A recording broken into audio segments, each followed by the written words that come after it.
live episode of Surviving the Survivor. We bring you the best guests in all of true crime. Don't forget to subscribe and smash that like button. Here's your host, Emmy Award-winning broadcaster, Joel Waldman.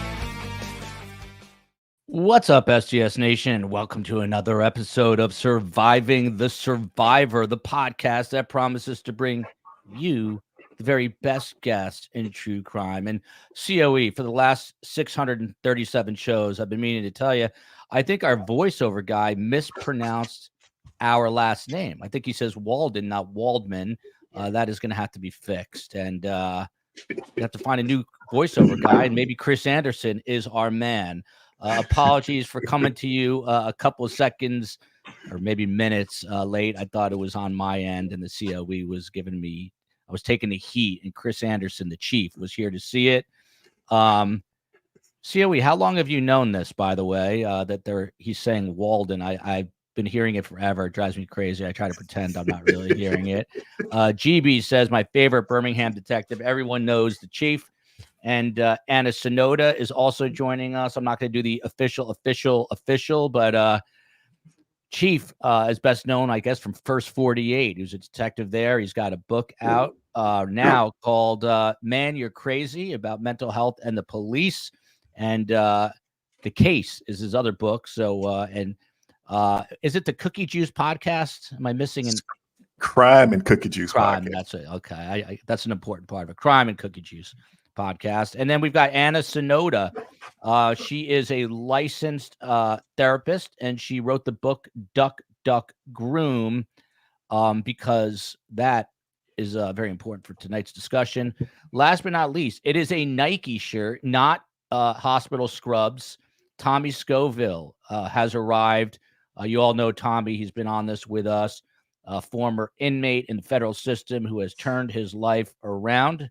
And he and I both found out we're both homebodies. Neither of us like to leave the house because bad things happen when you leave your house. So I like to stay not only in my house, but in my bedroom, far away from my kids. Before we get cracking here, real quick, we have a lot of friends in Tallahassee now because of the Donna Adelson, Charlie Adelson, and obviously, most importantly, Dan Markel story. So there is now what appears to be a Category 4 heading directly into Tallahassee. The irony is I was supposed to be there right now, but Donna Adelson's trial got continued. So it's not a good or pleasant experience. I've covered hurricanes. I'm the idiot in the middle of them, walking through the water and the wind, where all the people are like, what is this idiot? People watching home, what is this idiot doing? And we tell everyone we're safe when we're really not. So luckily that's not me tonight. But before we get cracking on Diddy here, we do have probably the best known and probably the best law enforcement officer from Birmingham. Chief, there was obviously a big mass shooting recently, yet another mass shooting in America. This is 20 plus people were hit. I think 4 were killed, all innocent. One was, I think, an intended target. The others were, as they say, and I hate the term, collateral damage. What's the latest with trying to solve that case? Yeah, so I appreciate you for asking me about that, Joe, because I want to do as much as I can to highlight this case. You know, for those of you that know about my city, Birmingham, Alabama, we're a pretty small city. You know, only just under 200,000 people that live here.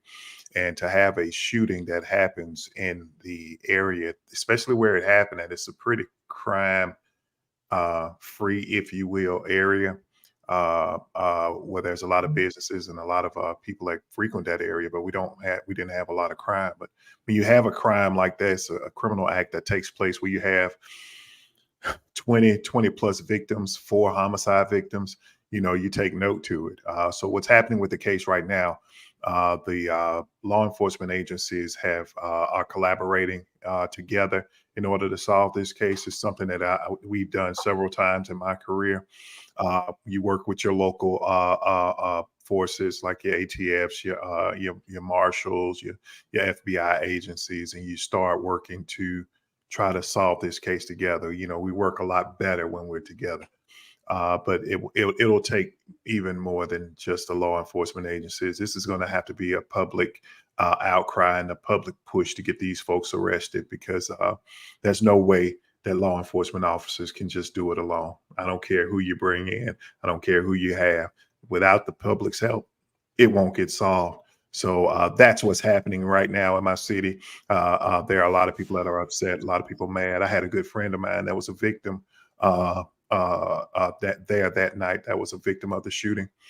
He's in good condition, but we're still praying for him. But still, we are every person from Alabama, and I'm sure people across the United States are upset about this case and looking to see something get resolved very soon.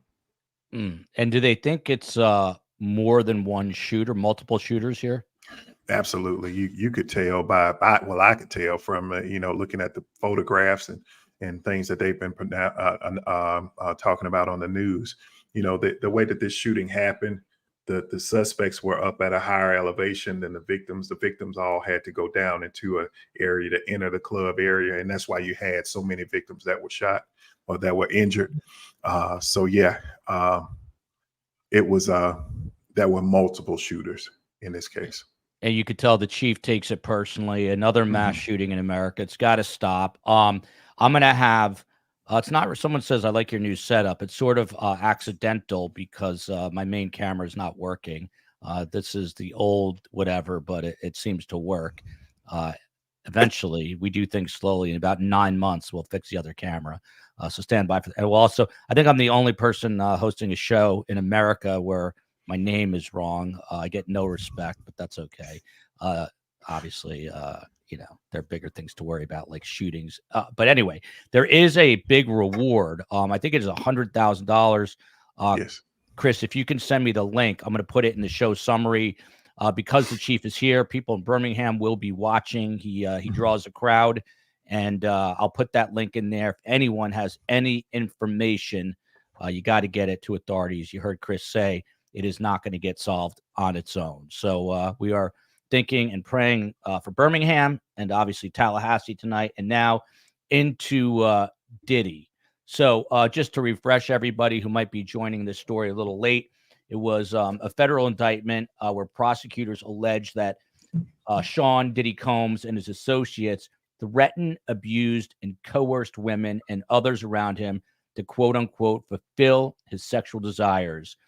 This included forcing victims into engaging in recorded sexual activity, which were called freakouts. The lawyer for Sean Diddy Combs, Mark Agnifilio, calls him an innocent man with nothing to hide. The only problem there is it seems that he videotaped just about everything. So most of it is on tape, and we are a dog-friendly show, so we are welcoming the barks for sure. So just from a very macro perspective, Chief, I reached out to you today. By the way, we were supposed to do Donna Adelson's story tonight, but because of what's happening in Tallahassee, that is the reason for the pivot. But Chief, I know you've got this big shooting in your city, but you can't really escape Diddy. What are your initial thoughts hearing this news and how widespread this could be? How widespread this is going to be the largest case that we've seen in our times. I'm thoroughly convinced of it because if you think about how long his career has taken place, more than 25, 30 years of him being in the entertainment business, the entire time. I'm looking back at cases and people that are coming forward. They were saying, things like this were happening back when he first started. When he was before he was P Diddy. When he was still Sean Combs. There are people that are there are complaints being lodged against him as far as back then. So if you think about that time span, you think about the type of people that he surrounded himself with, you think about all of the high profile people that he's been with and people that can give you firsthand knowledge of some of the things that were happening in these parties. I think that this could be the largest case that we've seen in our time. I'm thoroughly convinced of that. That is fascinating to hear from the chief, who knows a thing or two about law enforcement. From Neely here to Anna. Anna has a book that people need to read called Duck, Duck, Groom. I'm bewildered, she says, on how this could have gone on for so long. Anna Sonoda, if you want to answer that question, also just, before we really get into it, your thoughts, obviously with your unique perspective on this.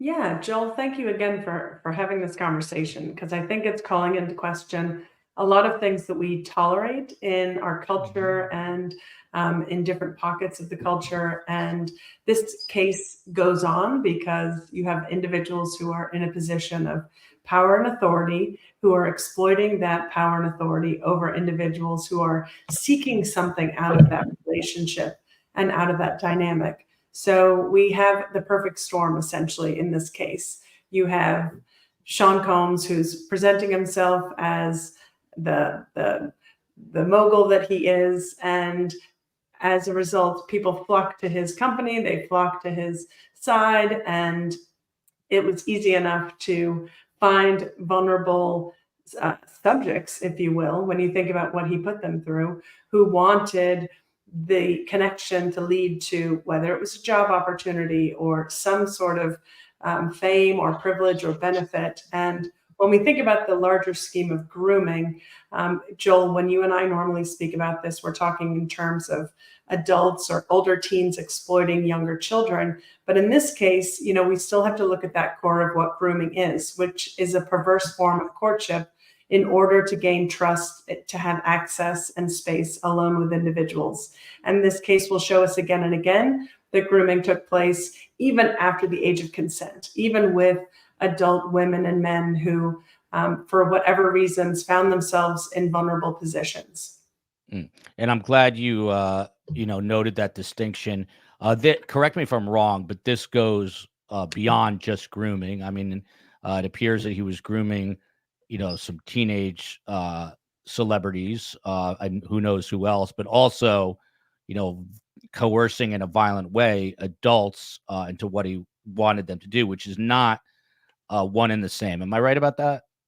Yeah, and remember, Joel, and for your listeners who may be new to my concepts and some of the framework, grooming is defined in my eyes very simply as the 4 F's: flattery, favoritism, forbidden fruits, and fear. So we're hearing about the fear part of this, but all the things that came before that could have been perceived as very positive in the eyes of those adults and the individuals that he was surrounding himself with.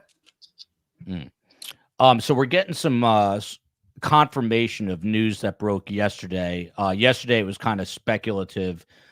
Tonight, I just checked. The New York Times has a news story out. Tommy Scoville, this is your wheelhouse. At the MDC is the notorious jail we're looking at right here, federal lockup, I should say, in Brooklyn. And Tommy pointed out yesterday the Manhattan one is where Epstein is said to have unalived himself. So this is different. The Manhattan one, I guess, has been shut down. But it is being confirmed tonight, Tommy, that Sean Combs is living in the same unit of a Brooklyn jail as Sam Bankman-Fried. Of course, he is the crypto kid, FTX here, the arena in Miami, named after his fraudulent company. They're in a dormitory-style room, Tommy, with a group of other defendants assigned to the same section. This is all according to a person familiar. The Times reached out to an MDC spokesperson.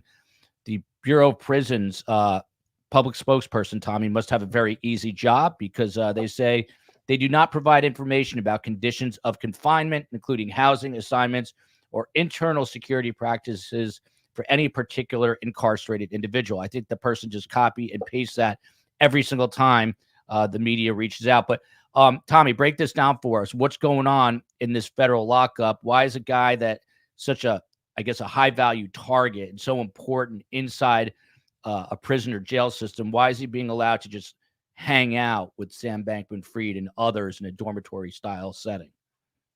I think that the fact that he is such a high he's such a high target. You know what I mean? He's such a high profile inmate, is the reason that they did what they did.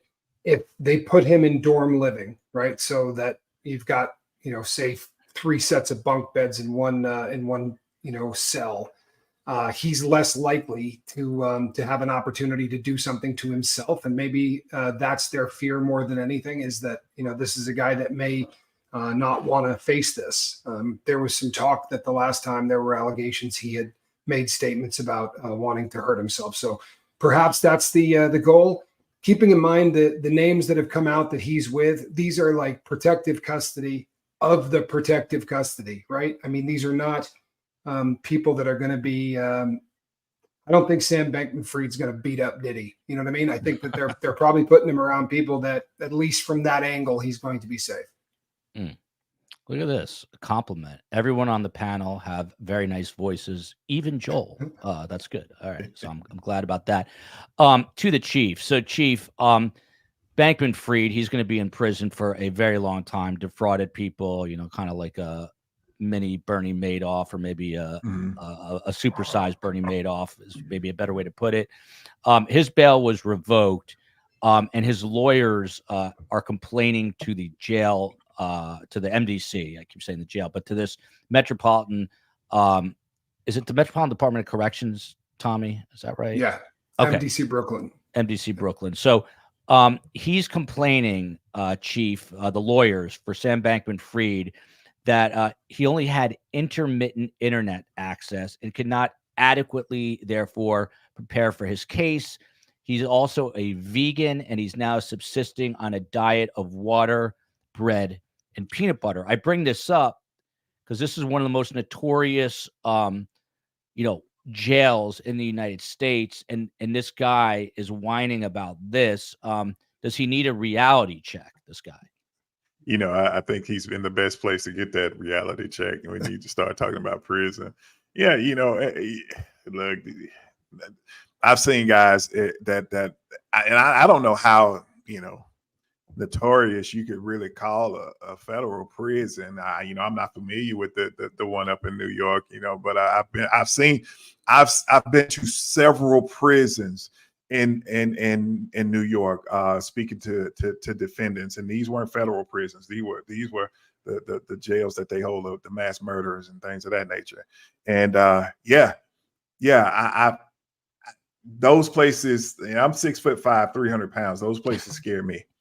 So, him complaining about not having enough vegan food, which, that they have, he has a right to complain, but, look, you don't go to prison if you don't. If you want to keep eating vegan food and be able to take care of yourself and don't be subjected to the task of having intermediate internet access, don't go to prison. Don't do crime. Just don't do it. It's probably great advice. Tommy Scoville, God forbid, but how would the chief do in prison? 6'5", 300 pounds. I think the guy'd be running the joint, but there's obviously racial issues, and that's no secret. Would he be running his own car, as they say in prison? How would he fare there, Tommy? This is interesting. He's got the size for it, right? It has always been a situation where the bigger the man in the fight, that does actually tend to make a difference usually. But I think if he was, it would be his demeanor. Honestly, the guys that end up running yards don't tend to be screamers. They don't tend to be guys that fly off the handle. They tend to be guys who can make problems go away, because the inmates want the drug trade to continue. They want all of the crime to continue, and the staff doesn't want people stabbed. They don't want bad press. So there's kind of a symbiotic relationship, believe it or not. So his charming demeanor would probably be just as good an asset as being 6'5", 300 pounds. There you go. I keep that in mind before I commit my next crime. How about that? Chief, don't ever let me find you in there, please. Look at this. The first 48 homicide detective.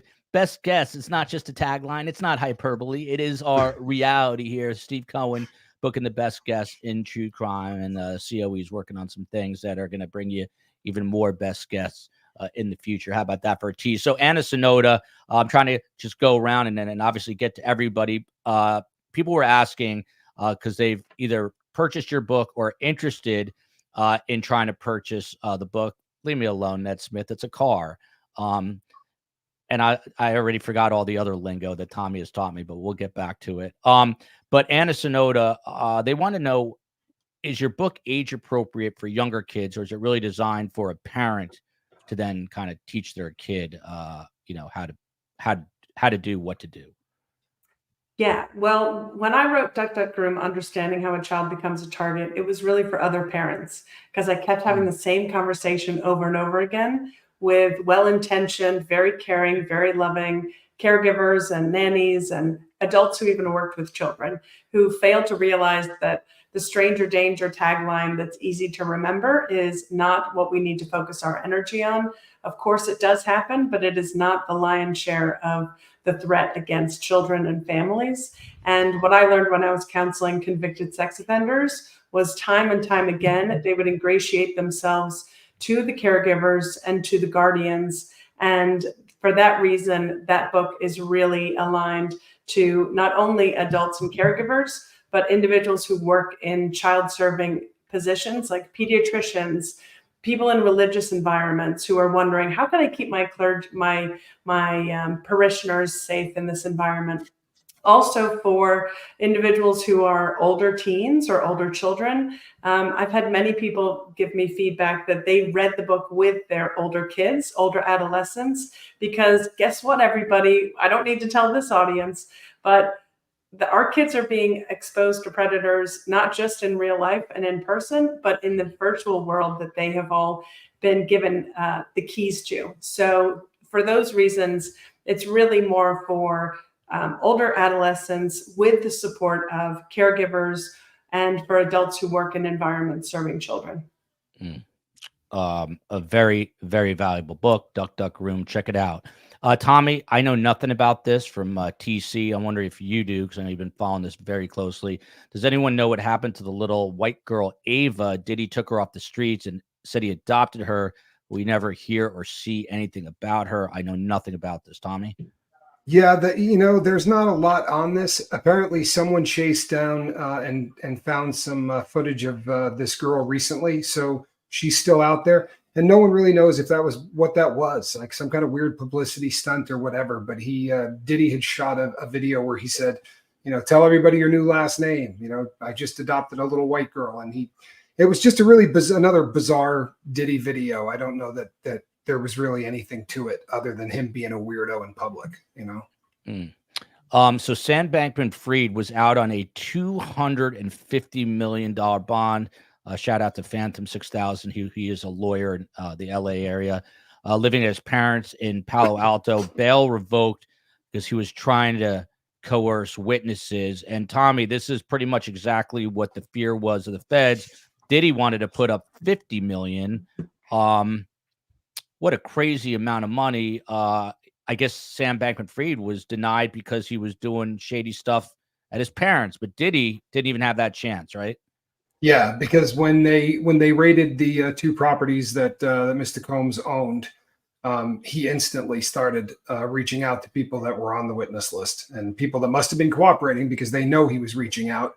In one case, 56 times he reached out to a witness to try to coerce that person into changing their narrative, right? So he's, Sam Bankman-Fried, it does show you, though, the feds don't play, right? $250 million, he was out on bond, and the first time he reached out to anybody, they said, that's it, you're going back. We're not having that. And Diddy had already shown that he couldn't be trusted. There was no chance, A couple of real quick programming notes. Tomorrow, 12:30, special time, but I love the early afternoon, early afternoon, I guess is 12:30.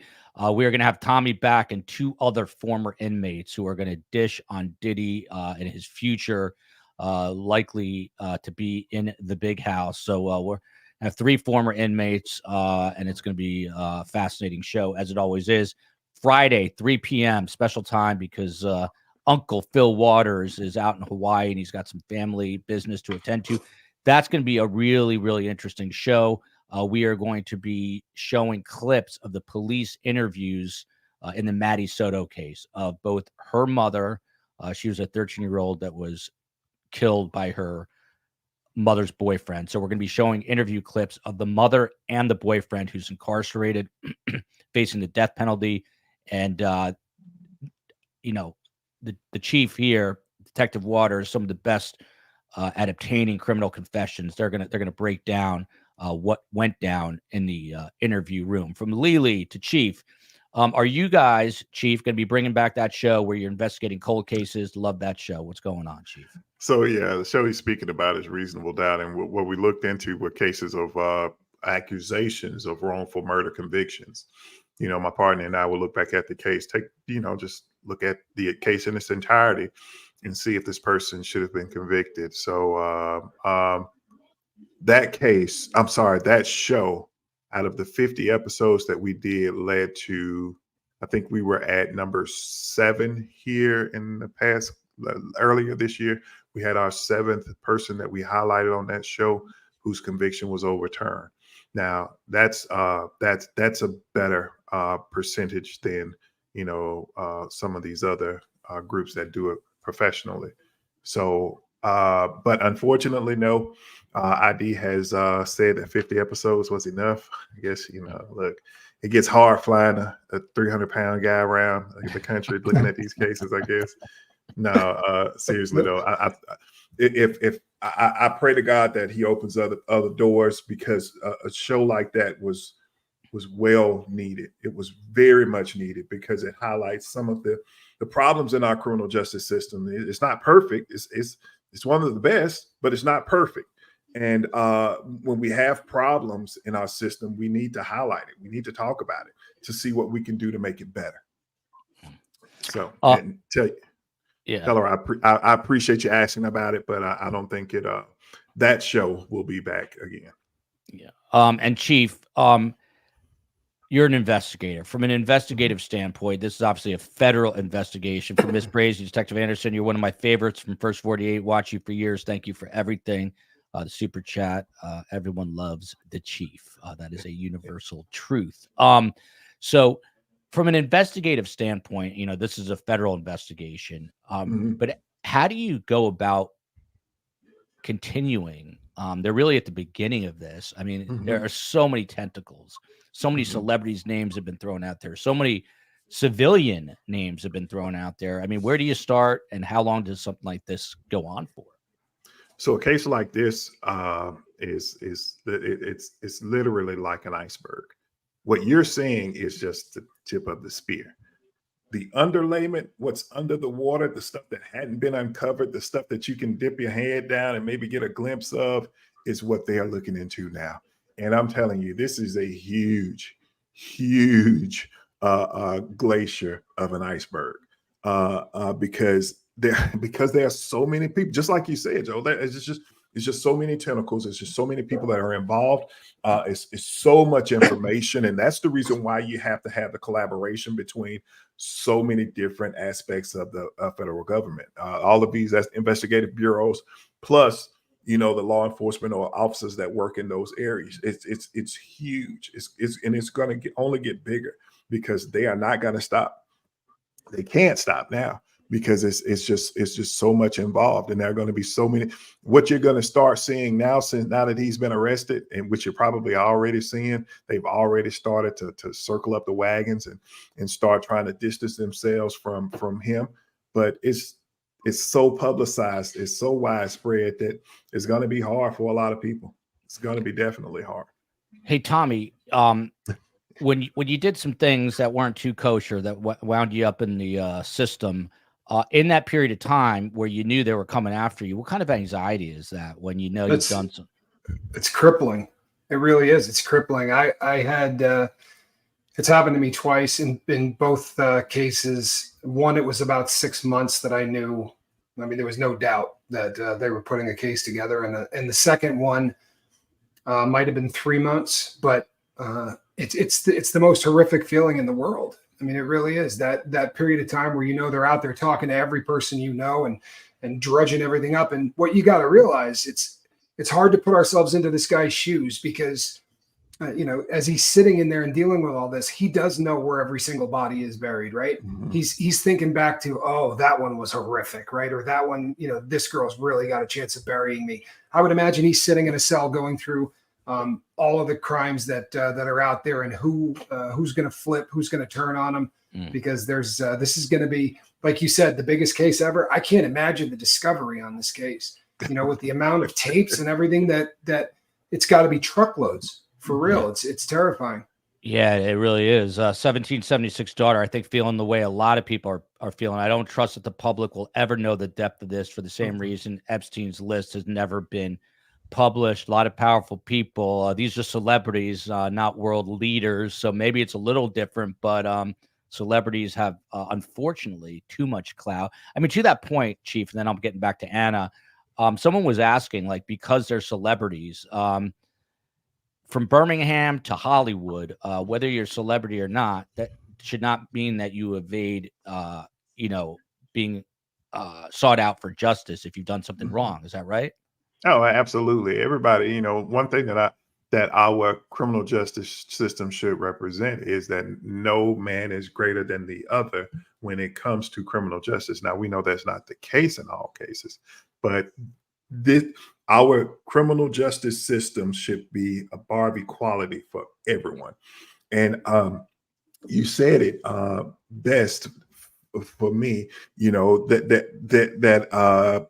celebrities should not have more access or more anything than a homeless person that's on the street that's being convicted of a crime. But we know that's not true. They have access to everything. And I want to say something else.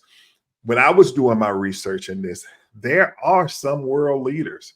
There are some people of great influence that are a part of this scandal, that people that, they have video of going in or being around inside of some of these parties. Now, were they a part or a witness to some of the assaults or rape that happened? That remains to be seen, but I can't imagine that with it being so widespread and so many different people talking about how they saw and they witnessed these acts happening. I can't imagine that we won't see or hear of the names of a few world leaders or people of great influence, not just celebrities, that are involved in this case, just like the Epstein cases. This is a story where I think every day there's going to be something new. You got literally global media on this. They're all working their little angles. And this is going to be, as the chief said, probably the biggest criminal case of our time. We're going to see how it plays out. Pat Ferguson says, I saw a video of Justin Bieber saying that he's going to protect Billie Eilish from Diddy. And guess what? We have that clip. I'm going to play. I know, COE. I'm getting to him right now. We're getting to the videos. The COE produces the show, and I play the videos. From Abbey Crossing, though, I know we don't have a lawyer on the panel tonight, but there's the chief or Tommy, with a case like this. If Combs requests Speedy, what does Speedy look like with a case this robust? I don't have any idea how to answer that. I really don't. I have no clue. And it seems to me that maybe it would be in his best interest. I think that the longer that the feds have all of this material, but I believe, as I've said before, I think that when they kicked those doors in, they had enough to bury him. And I think that when they started getting all of the tapes and getting all of that stuff, that this is a bonus, and they're finding out about a lot more victims and things like that. But I think they had him dead to rights before that ever started. This one, I don't think the FBI handles. To the chief, and then I promise we're getting into the other meat and potatoes. Does the FBI, are they going to make an exception? Obviously, federal courtrooms do not have cameras, but Chief, we can almost guarantee that they're not going to change their practice for this, right? We're not going to see Diddy on video, correct? You won't see this, not in a federal court. You won't see it. I mean, it would be astonishing to me if a federal court reverses every decision that they've made in the past on not having videos cameras inside the court system. It would greatly surprise me. But I can almost guarantee you won't see this one on court TV or anywhere like that. John S. makes a good point. Joel, celebrities have clout because we give it to them. I agree 1,000%. Money, respect, ratings. Teach your kids to look up to their teachers or the police officers or firemen. By the way, I saw firemen here in Miami. They were hunkering down, putting up stuff for this hurricane, but I don't think we're going to be affected. But I guess they've got to go through the protocol there and make sure that their chief is happy with what they're doing. Okay, so the biggest story in the last 24 hours with Diddy is a woman named Thalia Graves, Anna Sonoda. She's being represented by super famous attorney Gloria Allred, who works on all sorts of women rights issues. Now, this new suit, it alleges that Diddy and his then head of security, I'm just going to use the letter R, R'd her and recorded it at his New York City recording studio in 2001. This is at least the 12th civil lawsuit. This was filed in federal court. And she claims that Diddy and the then bodyguard, a guy named Joseph Sherman, lured her to a meeting at Bad Boy Records. The details are, as Tommy knows, too difficult to almost read. I mean, this is really tough, but she said they picked her up in an SUV and during the ride gave her a drink, quote unquote, likely laced with a drug. Graves said she lost consciousness. She awoke to find herself bound inside Sean Combs' office and lounge at the studio. The two men had R'd her, slapped her, slammed her head against a pool table, ignored her screams and cries for help, and it goes on from there. So you get the idea. Anna, just your obvious initial impressions of that, and then I have some sound from Thalia Graves from yesterday that we'll play. Yeah, Joel, this case, that situation specifically is heart-wrenching, and sexual assault and rape is much more common than most people ever want to acknowledge. And one of the things that hopefully comes out of this case, the silver lining, is that it calls attention to the presence of sexual assault and rape, and also calls into question the concept that substance use or substance abuse or, roofing a drink or things like that may seem like not a big deal, or, you just sort of get her loosened up, quote unquote, and give her a couple of drinks or give her a few hits of something. I mean, the drug and substance use that is reoccurring in this case again and again and again, the vehicle that substances allow when it comes to, as a vehicle, substances allow sexual assault and rape to go on, because those individuals who are already vulnerable to begin with have lost all sense of their equilibrium and their ability to stand up for themselves or get themselves out of any of these situations. Not to mention the fact that when the bodyguard is also culpable in the act, what were the security protocols? Who was there to stand up for her? These systems are built to protect the predators. So when we know that the predators are reinforcing their own position by having fellow like-minded predators in their midst, it's going to be a dead bang loser for any of the women and the other individuals who I hear were brought in, who were not necessarily all women, but you have a system in place by which the predators deciding all of the factors, who can come in, who can come out, what drugs are going to be around, what supplies they need, and the timing of everything. So in short order, you've got a situation where if you're picked up, you've gone to another location, you have no ability to do anything to support yourself and get yourself out of that situation.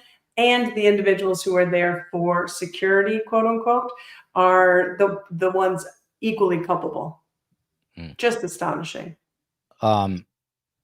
This is just going to keep getting uglier, I fear. But we have no lawyer on the panel tonight, but we might as well have two, because we've got a former inmate and we've got a chief. So they're close enough. To Chief Anderson from TC, do you know if all the victims coming forward with civil suits will be included in his criminal trial? Interesting question. I mean, Chief, will they take someone like Thalia Graves, who we're about to hear from, and will she be part of this discovery for the feds come the criminal case and other people as well. To me, it's very possible that she could be a witness in some of these cases, because if you think about it, when they raided his house, what I'm understanding is they found a bunch of videotapes of victims that had been sexually assaulted. So when you think about that, some of these victims are claiming that they had been drugged. They may not have even known that they were victims until after the FBI found these videotapes, got them identified, and went there and questioned them. So yeah, I could imagine there are a lot more victims that are coming in that are victims of sexual assault, not knowing that they were victims of sexual assault. So they also jump in on the civil side too. So yeah, I could imagine so. By the way, the great Steve Cohen knows Gloria Allred. You made a call to her, I think, today. Ironically, she never turns down an interview ever, but she's apparently not speaking about this case. I'm not exactly sure. I'll follow up with Steve on why, but apparently she's not talking. She was very limited in her press conference, giving really short answers. So without, by the way, here, that was a comment that was kind of interesting. I'm going to pull up. This is Talia Graves. This is from the her news conference yesterday. She's the latest person to come forward. Both men and women have come forward. We'll watch it and then we'll get the guest reaction. It might go on a little bit long, so I might stop it and then get a reaction. Had lasting effects on my body, causing ongoing health problems and complications. The combination of physical and emotional pain has created a cycle of suffering from which it is so hard to break free. I want to continue on this journey towards recovery and healing. Gonna hold it right there. Anna, she looks broken. She says that this is a direct quote that I pulled out. It's been hard for me to trust others, to form healthy relationships, or even feel safe in my own skin. She's having flashbacks, nightmares, and intrusive thoughts. Is this everything you'd expect and more from a situation like this? Yeah, Joel, these are not uncommon testimonials from individuals who have survived sexual assaults in the past. What we have to remember is that trauma recovery is possible, and there is hope for individuals. First and foremost, they need to be believed, which in this case will be called into question, right? Very publicly within the court system. They need to be believed, they need to be listened to, and then they need healing. So as she explained in her testimonial as well, it's a journey. So it's a process by which, whether between therapy and other mental health interventions and family support and caring individuals in her life, hope and recovery is evidently possible and absolutely possible. This case will put into question all of the stress, though, that comes from being in the criminal justice system in a very, very public manner. And we have to remember that all survivors of sexual assault or abuse in any form deserve justice for the tragedies that they've endured. And nobody deserves to be the victim of any sort of abuse. No victim is broken ever. Abusers are broken. Victims are survivors. Thank you for noting that distinction. I find it hard to believe, Chief, with the use of GHB and other drugs, there were no overdose deaths. We're going to play this out in a moment. But, Chief, what about that? He was, roofing people for decades. Are they going to now go back and look at, mysterious deaths surrounding Diddy to see what that was all about? Yeah, you better believe they're going to go back and look at those cases. They should go back and look at them because, just because we're not hearing about it just doesn't mean that it didn't happen. Those are two different things because you think about how much access this man has, how many people he had to help him in his criminal acts. It's not far-fetched for us to believe that there was no way a person that had overdosed on drugs or gotten close to overdosing on drugs found themselves on a dark alley somewhere or wrapped up in some sheets. So yeah, I'm sure that the investigators in this case will look into any cases where there's an accusation of a person that may have overdosed on drugs, and if there was, I mean, there are going to be so many people that are covering their own tracks. You may get a couple of people that will say, this person right here overdosed on drugs, and we took him out and laid him in an alley somewhere. By the way, Diddy told her if she spoke that there would be repercussions, and you can guess what the repercussion would be.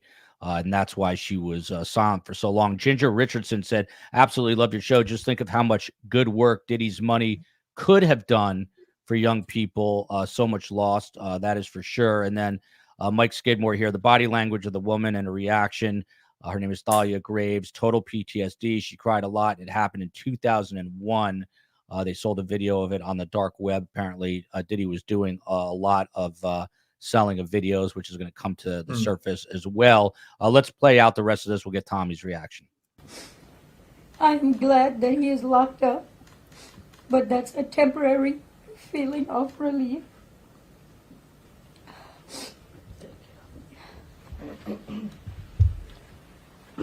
Thalia is not going to be taking any questions. And there she just starts to literally break down. Flick Fox here. I'm a survivor, and the isolation, night terrors, and intrusive thoughts are the worst. Tommy and crew over in the lifeboat have helped me massively, and I'm now no longer tormented by that trauma. It's giving me chills. Flick Fox, thank you for sharing that. Tommy's doing great work at the lifeboat. For those who do not know, Tommy was addicted to drugs and is now helping people now that he's out with their own recovery. Flick Fox, we're all here for you. STS, the lifeboat, the chief, Anna, we're all here for you. So stay strong for sure. Tommy, you watched that interview, and I hate to say this, but and I can get Anna to comment on this too. A lot of people are going to come to Diddy's defense. They're going to say, oh, these people are just trying to get money, just trying to get a payday. What do you say to those people, Tommy? First of all, I hope it's not a lot. I mean, there are going to be some people that, I've doing a lot of stuff on Diddy. I already get the stupid comments from people that don't see the distinction of, even if nobody was drugged, and we know that he was drugging people left and right, that was the business model across the board. But if nobody was getting drugged, the fact that this guy can make your life or destroy your life with a word or a phone call also takes away the ability for somebody to consent in a real kind of consent, in the real sense of the word, right?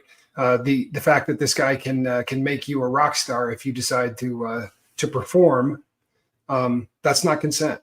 And there are people that don't seem to get that. Maybe another shining silver lining might be if when this is over, people get a better handle on what the word means. Well put, Tommy. The question that was just up there from Brooklyn Rules, Tommy, back to you, or actually the chief. Let me toss this one to you.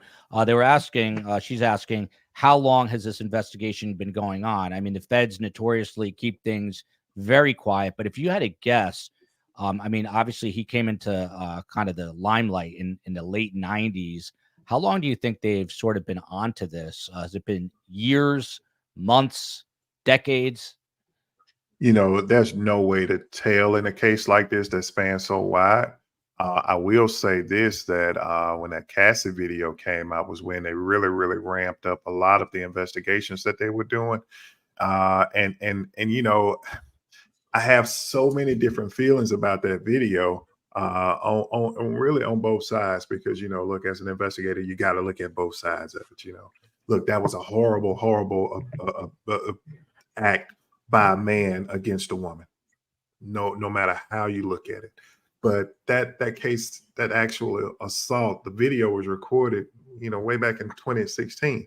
So why wasn't it brought up, earlier? Why we didn't get to see that video until what was it, 23 or 24, something like that? This was from 2001. I think are you talking about Cassie Ventura, the girlfriend? Yeah. I thought that was her name, Cassie. Yeah. Cassie, yeah. But it happened. It happened sometime before, a long time before we actually saw the video. Correct.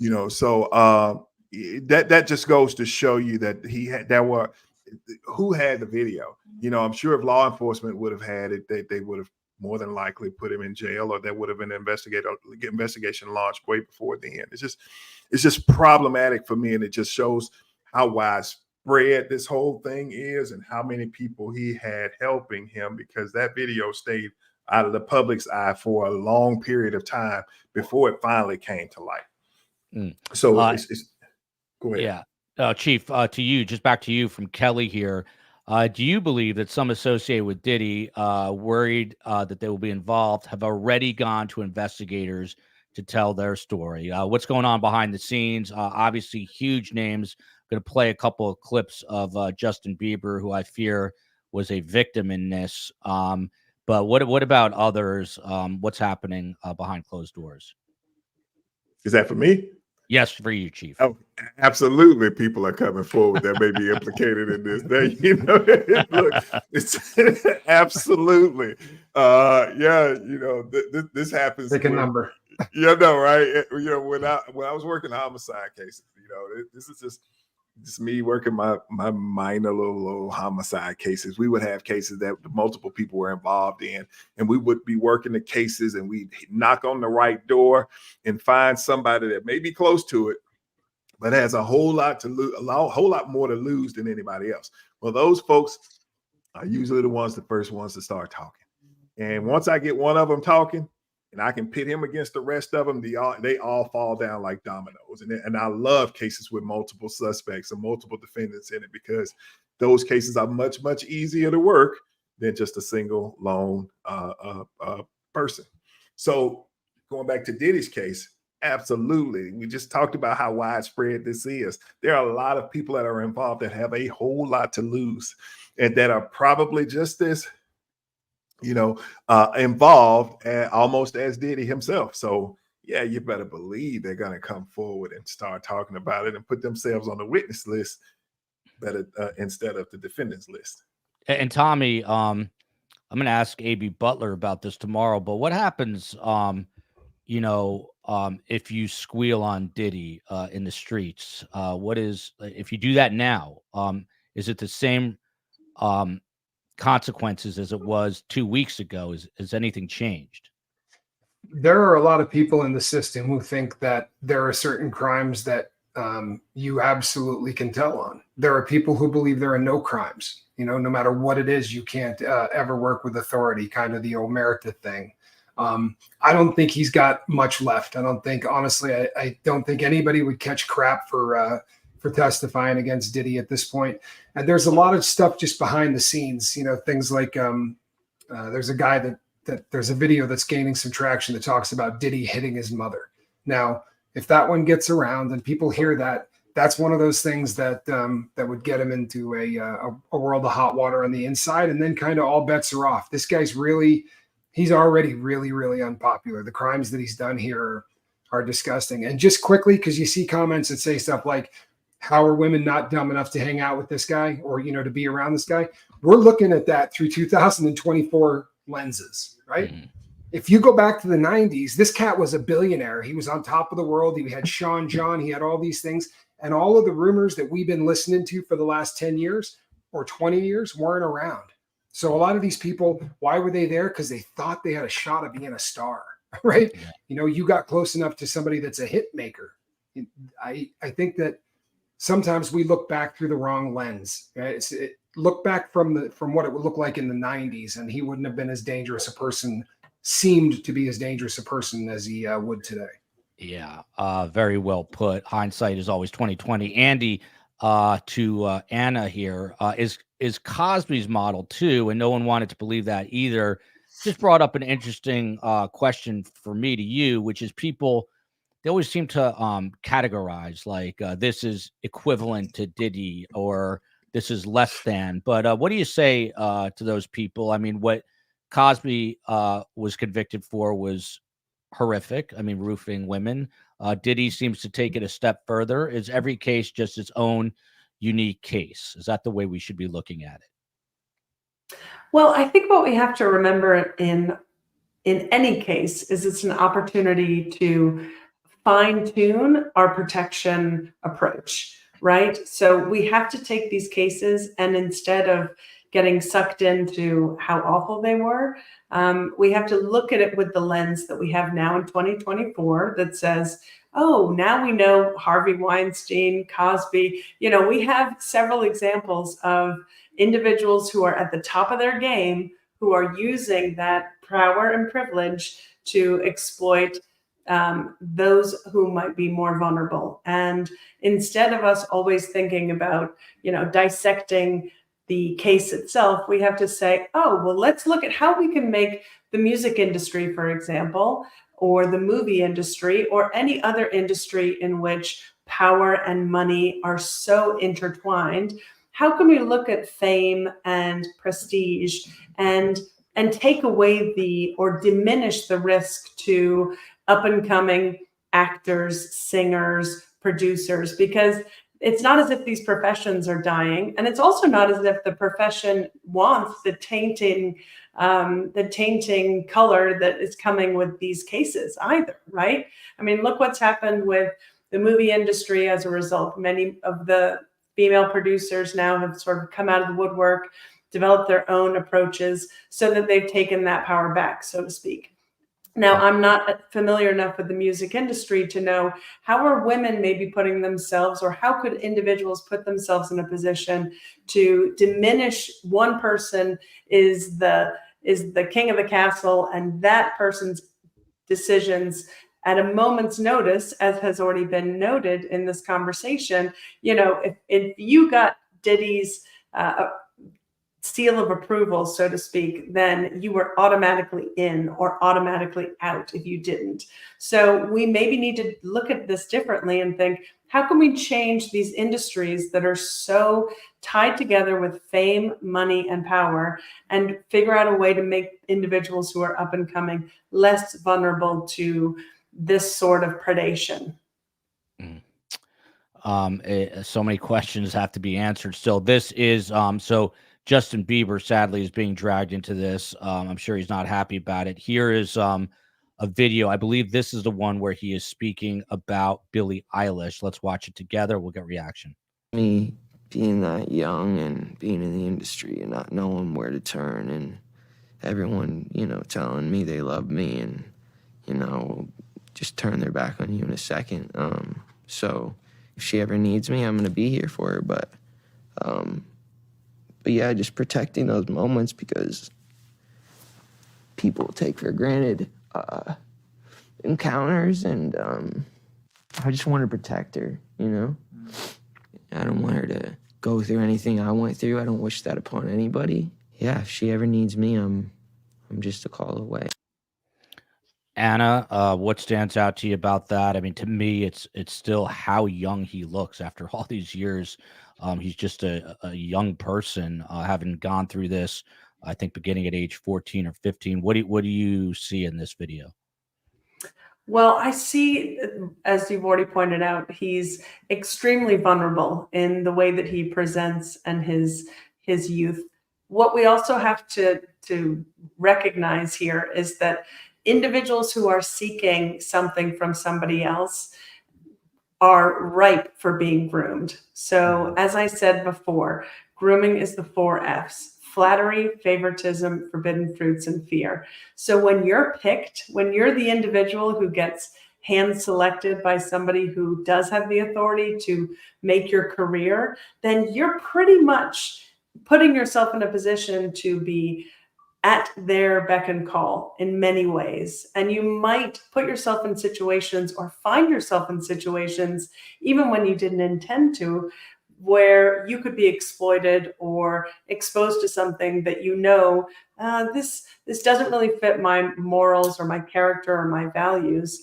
And it has lasting impressions, just as we have noted with other assault cases or exploitation cases. And it's clearly impacted him. And I hope he's getting the support that he needs. I do too. It just goes to show you, you know, everyone thinks of celebrities as rich and famous and perfect lives, and so many of them are unhappy. So it's a cautionary tale of be careful what you wish for. I always say that I think the happiest people in this country is like a third grade teacher in Nebraska who's just doing good, teaching kids, staying out of trouble, having fun, raising a family, etc., etc. This level of fame, I think, can be torture. Go ahead, Anna. I was just going to say that some of the trauma can also come from just being in the environment where you know it's happening. So, we often think of like, well, it's the person who was, these direct acts were happening to that person. But if you're a person who has been given the gift of morals and values and principles, and then an individual is placing you in settings and environments where that's challenged and tested, that can really rock you. And to witness somebody else being exploited or taken advantage of often has a ripple effect. And I would also say that these investigators, the individuals in the Fed who are doing this hard labor of watching these videos, that in and of itself, we rarely talk about that in these sorts of cases, but it's very traumatizing to these individuals, these professionals who have to watch these videos in order to build the discovery for these cases. So my heart also goes out to those individuals willing to sacrifice a bit of their own mental wellness for the pursuit of justice in this case. And that's why the chief wrote a book called Man, You're Crazy, because people don't realize what law enforcement goes through. Looking at photos and videos are things that you can never unsee. So that's a great point, Anna. Nikki Bobby Scoville has been all over this. Rather have Jay-Z come after you, not me, Tommy. So is Jay-Z, he's got it, his pockets are as deep as the federal government. But that's one question. And let me bring this comment up too, Tommy. You can kind of take them together. There's rumors that this Diddy was brought into the DL lifestyle when he first started in the music scene by Clive Davis and another huge name. Could they be after them as well? I don't think a lot of people know what DL is, Tommy. If you can delicately explain that. Sure. You even mentioned Will Smith today. So what's going on here? Yeah. So the DL is these are men that are at least bisexual and perhaps gay, but have what is commonly called a beard, right? Which is somebody that is going to be the female to throw off suspicion, so to speak, right? So you may take a girlfriend or a wife and even have kids and do all of that, but you're living this down low. The DL, you're living a down low life where they get together for sex parties and they sort of live a lot, a life very similar to the freak offs, but not, consensual. It's not usually considered, stuff that is done with assault, but this seems to be very pervasive. And in terms of Clive Davis was, came out really late in life. He's been kind of really open and honest about that. There are a lot of people who say that Diddy was a boy toy for him for a while. And there is a theory out there that's gaining a lot of traction that he kind of showed Diddy the ropes, how to acquire information on people and how to use that information to build an empire. That's alleged. If there's any truth to it, I don't know. And I don't know who the other guy would be, but he's definitely he's a character that 10 years ago probably would have been looked at a lot different than he's looked at today, especially after what happened with Whitney's death. That was a kind of an uncomfortable thing. And Clive is just, everybody in that industry is starting to look really foul, and it's just not aging very well. Old videos that come out, everything just looks foul. I agree with you on that point, 1,000%. Chief didn't get to comment. We've got a couple of more videos I just want to get through. And here's another. Just so everyone obviously knows this is a very young Justin Bieber, obviously with Sean Combs. Now these words take on a whole new meaning. Chief, let's watch and get your reaction. Chief? So, yeah. When you look at the first portion of that video, when the edited version that everybody's been playing, where Diddy first confronts him and he kind of backs off and steps away from him, it looks very suspicious. For me, it would be hard for me to allow my child to go off and be, but I don't have superstar children. They're superstars in my eyes, but I don't have superstar children, So, you can draw any conclusion that you want to by looking at a video like that, especially the edited portion, because it does look like something happened. But once you look at it completely through and see what's happening, it may not be nothing to it at that time. Yeah, it's tough to watch. For Anna, what do you make of this comment here? It's interesting. Diddy is a victim also. He was groomed like Bieber, if this is true. That could very well be possible. I'm slightly skeptical of following a myth that we like to put throughout culture, which says that individuals who become predators were victimized or are survivors themselves, because that doesn't always match up. And statistically, that would mean that we have a lot more female sex offenders, and the statistics don't line up when you look at incidents within courts or conviction rates, etc. So it is possible. I think there is far more sexual trauma and childhood sexual abuse trauma than is ever disclosed. We know that is true from statistics.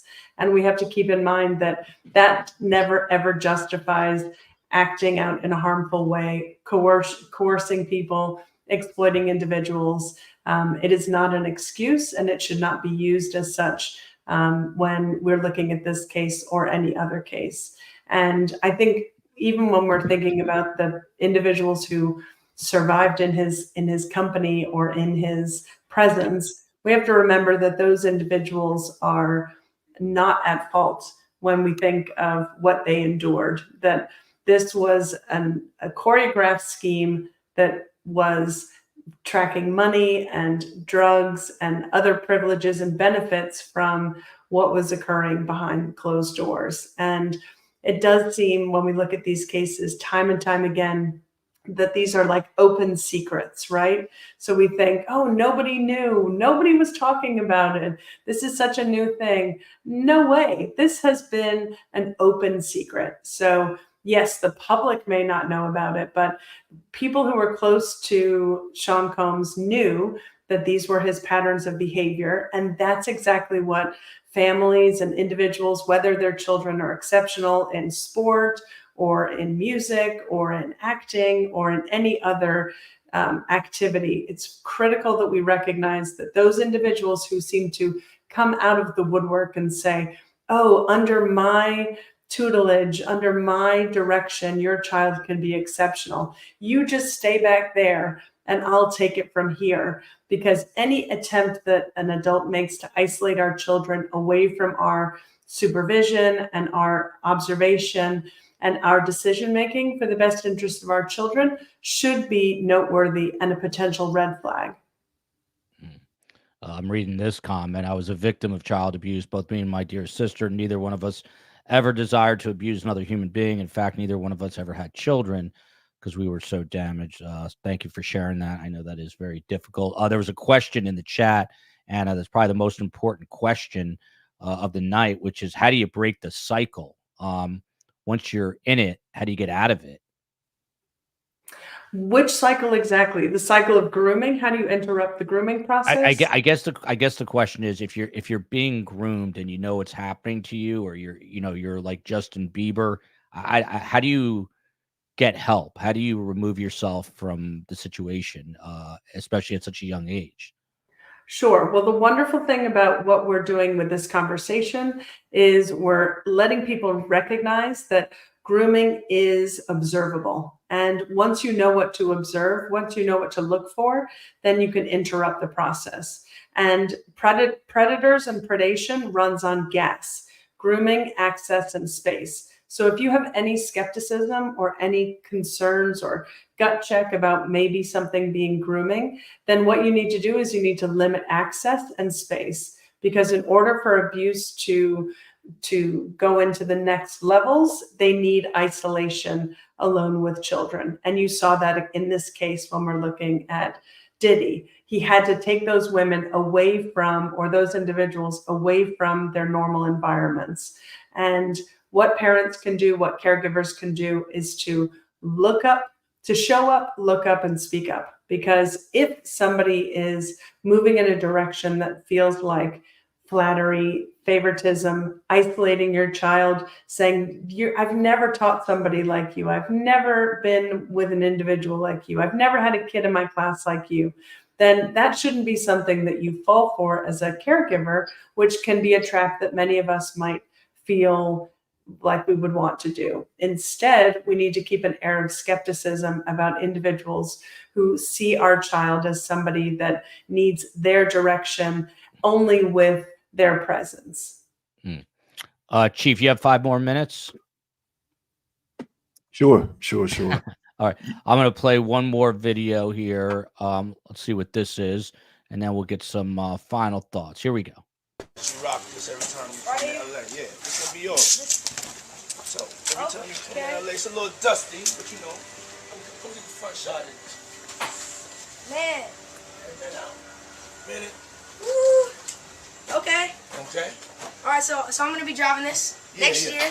Yeah, when you get 16, you come down there, you gotta, you know, wear your seat. I mean, I'm 15. You could ride in the passenger seat. I got my permit. Not yet. All right, 16. No, 16. Slow down. Let's slow down, Jess. Okay. Let's slow down, okay? One step at a time. But yeah, the keys is yours when you're good to go. I'm good to go. Yeah. All right. And then when you get 18, you get the house. You get the mansion. Okay. I get the mansion. Yeah. So where are we off to now? And where'd you like to go? I mean, wherever you want to go. Where are we going? So check this out, yo. Justin, you ever seen the movie 48 Hours? Right now, he's having 48 hours with Diddy, him and his boy. They're having the times of their lives, like, you know, where we hanging out and what we doing. We can't really disclose, but it's definitely a 15-year-old's dream. You know, I have been given custody of him. You know, he signed to Usher. I'm signed to Usher. I had legal guardianship of Usher when you know he did his first album. I did Usher's first album. I don't have legal guardianship of him, but for the next 48 hours, he's with me. So and we gonna go full crazy. We're going crazy. Crazy. I'm taking this out tonight. What you wanna do? What you wanna do over the next 48 hours? 48 hours. Let's go. Let's just go get some girls. Let's go hang with some girls. A man after my heart. That's what I'm talking about, kid. Chief, this is, by the way, people are saying how disturbed they are, and I'm not trying to disturb people, but this is the reality, and we'll get Anna's comment, but people were saying you're watching grooming in real time, and that's really what it is. We'll get Anna's take, like I said, but when you watch this, what is going through your mind? Yeah, you know, and I would think that Anna would agree with this. That to me appears to be grooming. You know, right there on camera. You know that they'll start with these. You know, this could be all yours. You could do all this. We you know, whenever you get to this certain age, as long as you're doing this, you know, this could all be yours. And I hate to see that. You know, it gives it back when we first saw this video. You know, we thought that all of that was kind of innocent. You know, this is a music mogul, somebody that has done a certain amount of good in society. You know, and now here he is grooming this young man to be what he is, and you know, but we don't see what's happening in the underlayment. Now it gives it so much more context. You know, now that he's been charged and all of these heinous acts of rape and sexual violence and assault, and you know, it adds more context to it, and you see the decline in Justin Bieber too throughout his lifespan. You know, so yeah, it's rough to see. It's hard to watch, and you know, but now that we've seen it, where do we go from here? That's the, you know, I'm always about solutions. What's the next step? So and look, I don't know. I really don't, because you know, you just don't know how widespread this all is. But I think if we keep watching and keep turning the page and keep figuring out and keep pushing, we'll figure out the next steps. From Diane McFarlane, wow, the parents should have been with him 100% of the time. A lot of outrage in the chat about Bieber's parents. Anna, what do parents need to do? 15-year-old, I mean, he's an unusual talent, obviously, and had the ability to get there just off of YouTube videos. Does the buck stop with the parents? Well, I think this was everybody feeling that this is the culmination of his dream, right? This is the problem with individuals who are holding all the purse strings, holding all the connections. This was an answer to many of the parents and everybody, including Justin himself. This was an answer to a lot of prayers, probably, for his wishes within the music industry. To back up a second and take a little bit more of a macro look for parents who might be watching us tonight and thinking, oh my goodness, what do I need to be paying attention to? Just as the chief has already described, what we need to be looking out for when we're thinking about, is this grooming, is this not grooming? In that third stage, when I talk about forbidden fruits, here's Diddy, dangling fruit right in front of this young, hopeful musician. And what parents need to recognize is that anybody who's giving your child access to things that you would not believe are age appropriate or responsible, for example, driving a sports car when you are 15 or 16, parents probably would not be in support of that due to risk. But these are ways in which a predator bonds with the vulnerable target and says, it's just between you and me. Oh, you want girls? I'll get you girls.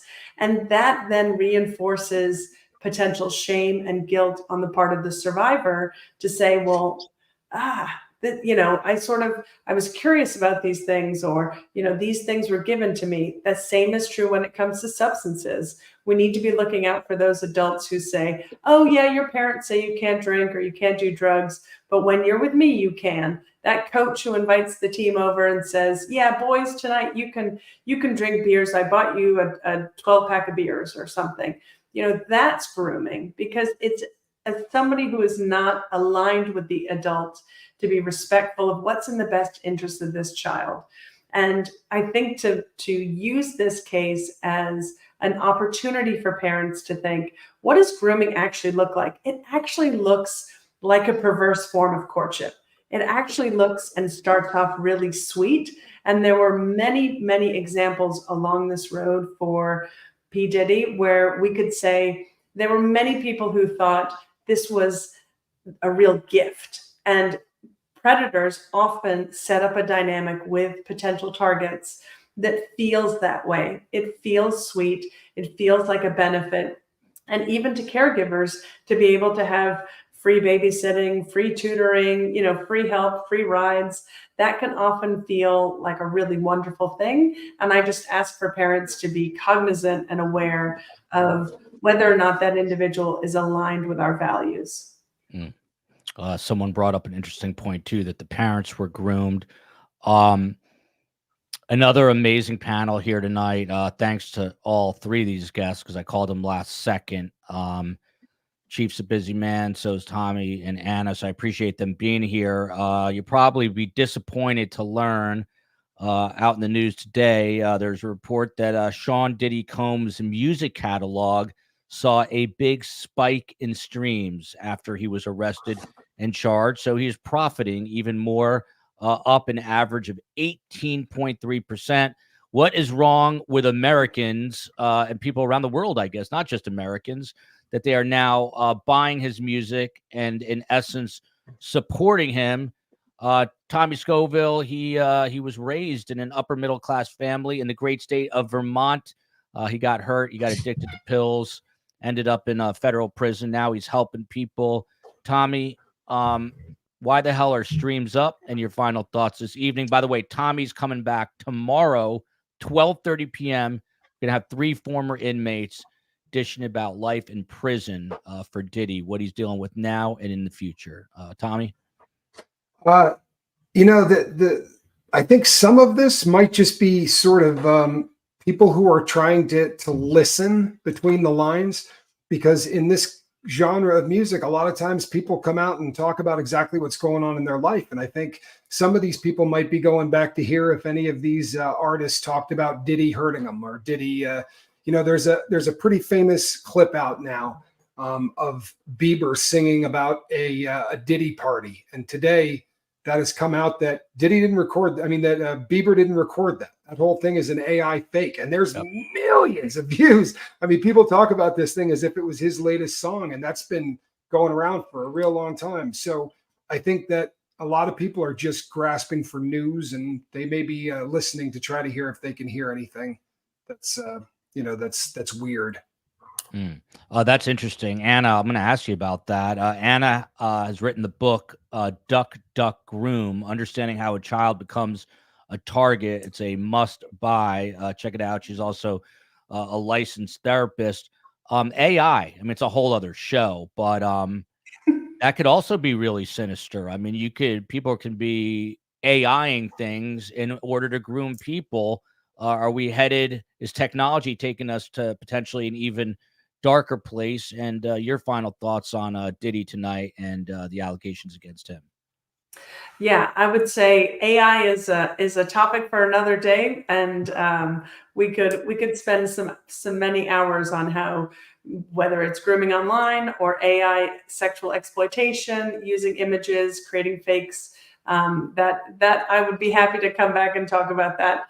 I think my final thoughts in regards to this case is that individuals who are in positions of power and have authority to greenlight a career or an opportunity, whether that's for a young child or a potential rising celebrity, have the potential because of the exceptional vulnerability of those individuals.